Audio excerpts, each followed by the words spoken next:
Hey everybody, Dan here with Pain Free You. Today I wanted to talk about this.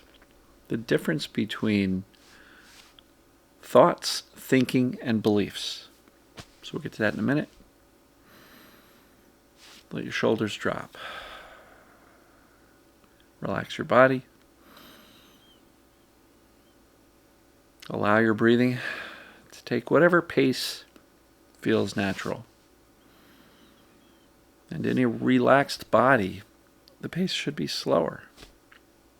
When you're tight and tense, it's going to be quicker because in a tense body, you're not going to get a full breath, which means you'll need more breaths to get the same amount of oxygen. Try not to overthink this. Basically, relax your body. Drop your shoulders.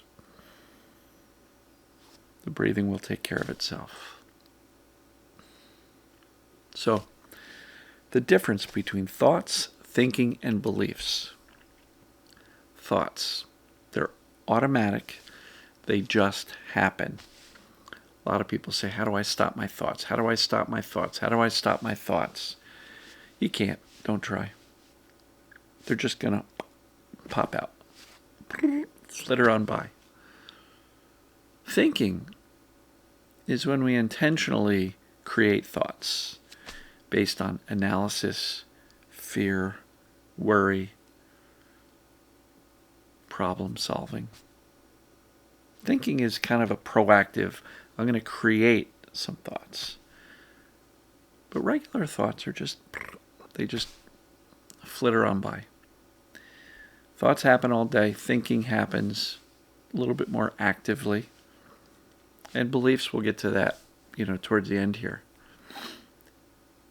But people who say, I can't stop my thoughts, or I got to change my thinking, if you see a thought come by and you perceive it or judge it as a negative thought that you've got to get rid of somehow, what we end up doing is grabbing that thought, holding on to it and wrestling with it, and ruminating on it and saying, well, this thought's the problem, and if I don't get rid of this thought, I'm going to have longer-term issues with this perceived danger, pain, or symptoms, and I'm trying to resolve this mind-body issue, and I know that fear and my thinking is causing the problem, so I got to stop these negative thoughts. Then we grab that negative thought and we wrestle with it. And we try to fix our thinking problem with more thinking about our thinking problem because we think we've got a thinking problem that requires more thinking to fix the thinking problem. And so one of the things that I recommend often is that we don't have to believe our own thoughts. And since thinking is a little bit more active, we have a little bit more choice as to what thinking actively we engage in. So thoughts are not the enemy. We don't have to stop the thoughts. It's impossible. We also don't have to fix them with thinking, because that would be exhausting to try to fix every little thought that came along that was deemed inappropriate, unhelpful, or negative. So what do? We can choose not to engage in the active thinking, rumination, mental gymnastics. We can choose not to do that. We can also choose not to believe those thoughts that they just flitter on by, especially if they make us feel disempowered and weak and frail, right? So we don't have to believe the thoughts. We don't have to engage in that thinking mental gymnastics to fix our thoughts. And so that clarification there, I think, is important. We don't have to fight our thoughts. They just happen. Let them go. We don't have to fix them with thinking, which is that active process of trying to solve a problem. But we don't have to believe them. And when I say you don't have to believe them, belief, where does that come from? My opinion is belief is a decision we make, right? And the concept of belief is pretty well ingrained in this mind-body TMS community. You got to have 100% belief or you won't get better. Bullshit. No, you don't. Nobody's 100%. Believe enough to move forward and start taking steps to create these feelings of safety, mentally, emotionally, physically. How do we create it mentally? By not believing the scary negative thoughts that flitter by. How do we create safety emotionally? Allow ourselves to feel the emotions. But don't ruminate, think on the stories behind the emotions, because that will keep on recreating it. How do we create safety physically? A relaxed body, breathing comfortably. But belief, where do they come from? Beliefs come from decisions that we make. We can choose to believe in something. We can choose to believe that I have a mind-body condition called TMS, or as I refer to it, perceived danger pain, perceived danger symptoms. I am choosing to believe that that's what's going on with me. And a belief is chosen based on looking at the evidence. I understand what causes symptoms. I've done the assessments, so I see that that applies to me, and I am choosing to believe those assessments. They're choices, folks. Because some people will see the assessments, score really high, and then still choose not to believe the assessments. And if you're doing that, you're probably delaying recovery. But beliefs are things that start out as a decision. And here's the cool part. When you make a decision to believe something, our brain is a wonderful confirmation machine. There's something called the reticular activating system.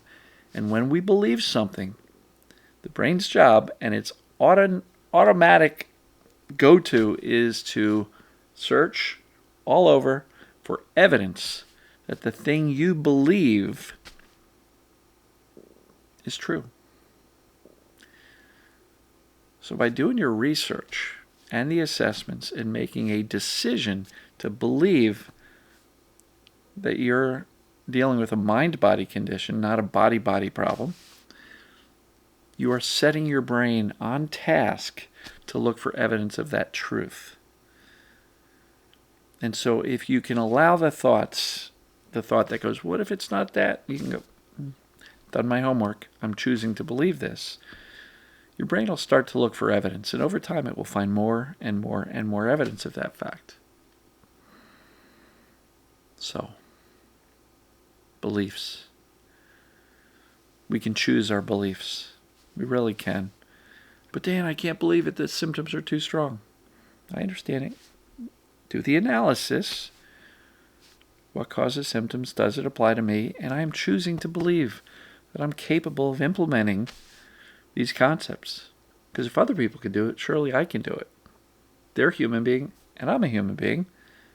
They were equally terrified or fearful or scared or anxious, just like me. And they got through it by making some decisions, choosing to believe, not to take their fearful thoughts serious, not to ruminate on the fear cycle and do those mental gymnastics. No need to fix, but just choosing and deciding to believe that they can get well, and they will get well. And your symptoms will settle down when you do. So am I making it clear the difference between a thought, thinking, which is active, and a belief, which is really a decision that we choose, and then our brain works to prove that decision and that belief correct by looking for evidence of that. They call that the confirmation bias, right?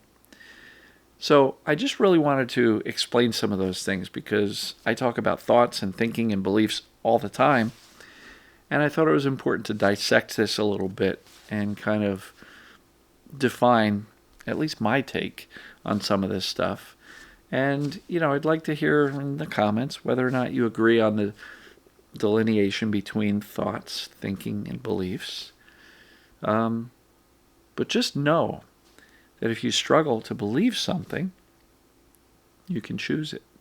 You can choose to believe something, and that will task your brain in this wonderful reticular activating system that scans for evidence of that belief being true.